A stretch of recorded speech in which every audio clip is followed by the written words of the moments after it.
Hello guys, तो कैसे हो आप सबका स्वागत है एटमिक्स में। आशा करता हूँ आप और आपके पेट्स हेल्दी होंगे। दोस्तों, आज की स्पेशल वीडियो में हम बात करने वाले हैं 5 डेंजरस डॉग ब्रीड के बारे में जो काफ़ी सारी जगहों पे बैन भी है। तो ये 5 डेंजरस डॉग ब्रीड को जानने के लिए इस वीडियो को शुरू से लेकर लास्ट तक ज़रूर देखिएगा।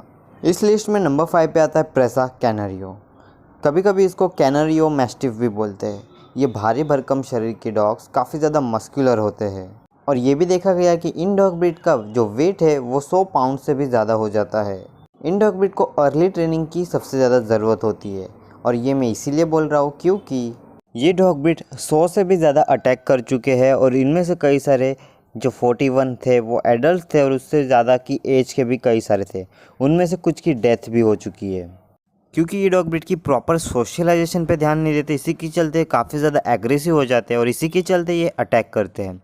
इसीलिए इन डॉग ब्रीड का इंपोर्टिंग एंड सेलिंग कुछ स्टेट में बैन है, जैसे कि न्यूजीलैंड एंड ऑस्ट्रेलिया में ये पूरी तरह से बैन है। साथ साथ दूसरी कई कंट्रीज़ है जैसे जर्मनी, मलेशिया, पोलैंड, सिंगापुर और कुछ फ्यू स्टेट्स है यूएस के, उसमें इन डॉग ब्रीड को रखना कानूनन जुर्म है। तो अगर इन डॉग ब्रीड को एडॉप्ट करने की सोच रहे हो तो सबसे पहले अर्ली ट्रेनिंग पे सबसे ज़्यादा ध्यान दें, साथ साथ सोशलाइजेशन पे भी, और देख लीजिए आपके कंट्री में ये लीगल है या नहीं।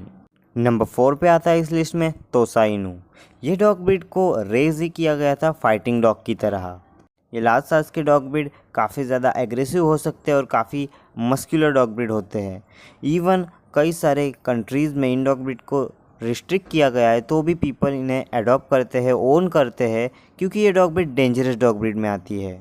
जापान में स्टिल इन डॉग ब्रीड को डॉग फाइटिंग के लिए यूज़ किया जाता है। कई सारे रिपोर्ट के अकॉर्डिंग इन डॉग ब्रीड को कंट्रोल करना काफ़ी मुश्किल होता है और इसी के चलते ये काफ़ी ज़्यादा एग्रेसिव हो जाते हैं। टोसा इनू एक फाइटिंग डॉग ब्रीड है, इसलिए इनकी अर्ली सोशलाइजेशन एंड ट्रेनिंग तो ज़रूर ध्यान देना होगा अगर आप इन्हें एडॉप्ट करने की सोच रहे हो। और इनकी एग्रेसिव नेचर के चलते इनको कई सारी कंट्रीज़ में बैन किया गया है, जैसे कि ऑस्ट्रेलिया हुआ, न्यूजीलैंड हुआ, सिंगापुर हुआ, डेनमार्क हुआ। इन पे इन डॉग ब्रीड को रखना कानूनन जुर्म है और इन पे बैन लगाया गया है। नंबर 3 पे आता है डॉगो अर्जेंटिनो। ये एक लार्ज साइज़ की वाइट मस्कुलर ब्रीड होती है। इनको डेवलप किया गया था बिग हंटिंग गेम्स के लिए अर्जेंटीना में। ये डॉग ब्रीड इंटेलिजेंट तो होते ही है, साथ साथ इतने ज़्यादा करेजियस होते हैं कि ये आपकी प्रोटेक्शन के लिए कुछ भी कर सकते हैं, आपकी फैमिली के लिए कुछ भी कर सकते हैं। तो आप सोच रहे होंगे कि अगर ये प्रोटेक्शन में इतने काम आते हैं तो इनको बैन क्यों गया है।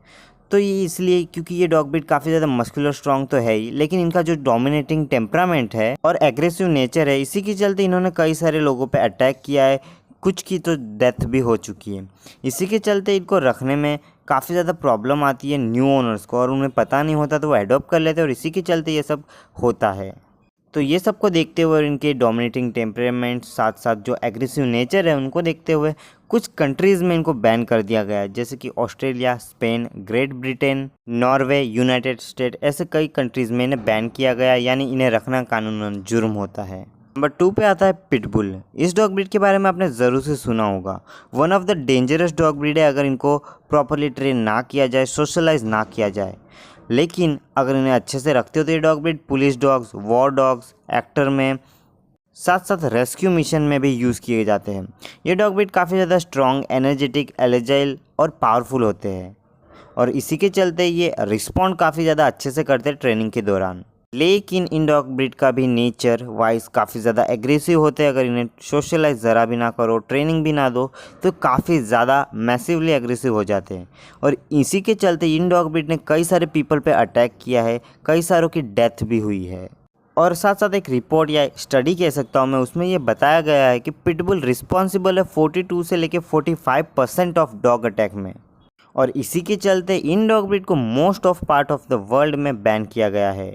ये एक मस्कुलर डॉग ब्रीड है जिनकी बाइट फोर्स काफ़ी ज़्यादा होती है, इसलिए इन्हें अडॉप्ट करने से पहले देख लीजिए क्या इनको रखना आपकी कंट्रीज़ में लीगल है या नहीं।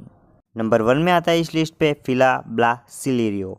ये dog breed one of the dangerous dog breed है। इनको ब्राज़ीलियन मैस्टिफ भी कहते हैं। इनकी ट्रैकिंग एबिलिटी, इंटेलिजेंस, एग्रेसिव है और अनफॉरगिविंग टेम्परामेंट्स होते हैं और इन सब के चलते इन डॉग ब्रीड को एज अ गार्ड डॉग के लिए, हंटिंग डॉग ब्रीड और ट्रैकिंग के लिए यूज़ किया जाता था।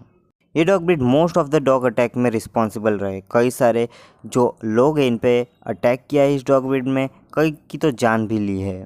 ये भी काफ़ी लार्ज साइज़ के डॉग ब्रीड होते हैं और काफ़ी मस्कुलर होते हैं। इनकी बाइट फोर्स काफ़ी ज़्यादा होती है, इसलिए एक बार इनके जबड़ों में अगर कोई चीज़ आ जाए तो ये आसानी से नहीं छोड़ते।